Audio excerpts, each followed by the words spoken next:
કે 5 એંગલથી ભજન કરતા. પેલું દેહની સ્મૃતિ કરતા, બીજું એના લીલા ચરિત્રોને સંભાળતા,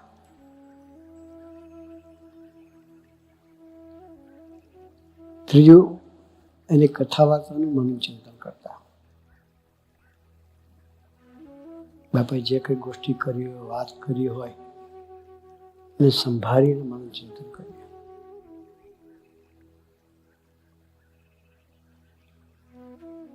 ચોથું એના ગુણોનું દર્શન કરો.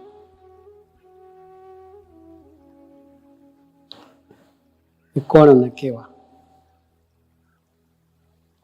એ વિચાર કરો. 5 મહિના મહિમામાં ડૂબતા. બસ 5 વિચારે કરીને ભજન કરીએ. 5-5, 7-7 મિનિટ કરીએ તો 7 × 5 = 35 મિનિટ.